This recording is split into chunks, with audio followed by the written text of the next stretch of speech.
আজ আমাদের গ্রামের রামনবমীর শোভাযাত্রা। তো রামের যে মূর্তি সেটাকে আজকে নামানো হচ্ছে।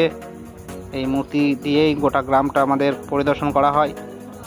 প্রচুর ভিড় হয়, আপনারা জানেন যে আমাদের গ্রামে কত মানুষের সমাগম হয়। যারা এসছেন তারা অবশ্যই জানেন। আর আমাদের যে রামের মূর্তিটা বানাই খুব অসাধারণ, শিল্পী রসিক পাল। যাই হোক, দেখুন রামের মূর্তিটা কি সুন্দর বানিয়েছে। তো যারা এসছেন তারা অবশ্যই জানেন। এবং এখানে খিচুড়ি রান্না করার জন্য কাঠ কত রকমভাবে চালানো আছে দেখুন। এবার আপনাদেরকে দেখাবো আমাদের খিচুড়ি রান্না কোথায় হচ্ছে। এটা আমাদের ক্লাব, এখানে রান্না হয় খিচুড়ি।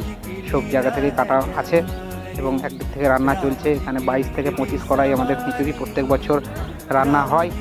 তো প্রচুর লোকের সহযোগিতায় এই জিনিসটা তৈরি হয়। কিন্তু 3টে করে কড়াই চলছে, আপনারা ভিডিওতে দেখতে পাচ্ছেন। এখানে আলাদাভাবে দিনে যারা খাওয়া দাওয়া করবে, বাইরে থেকে যারা এসছে তাদের জন্য স্পেশাল টক রান্না হচ্ছে। এটা হচ্ছে সেই রান্না ঠাকুর, খুব সুন্দর রান্নাও করে। তো ভিডিওটা কাদের ভালো লাগছে অবশ্যই কমেন্ট করে জানাবেন। আর খিচুড়ির ব্যাপারটা বলি, যারা এখানে দেখতে পাচ্ছেন খিচুড়ি রান্না করছে তারা খুব দক্ষ এবং খুব সুন্দরভাবে রান্না করে। তারা প্রত্যেক বছর এইভাবেই সঙ্গ দেয়। আর আরও দেখাবো আপনাদেরকে, আগে থেকেই কষানো আছে অনেক সবজি, এগুলো পরপর এগুলো টকের স্টক হয়েছে এবং খিচুড়িটা একটা জায়গাতেই এখন স্টক করা হচ্ছে। এই দেখুন জায়গাটা কত বড়।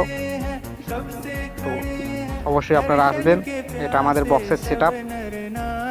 তো যারা যারা আসতে চাইছেন তো চলে আসবেন অবশ্যই 3টে থেকে 4টের মধ্যে। সুন্দর আমাদের এখানে শোভাযাত্রা হয়। আর কমেন্টে লিখবেন, পরবর্তী ভিডিওতে আসছি।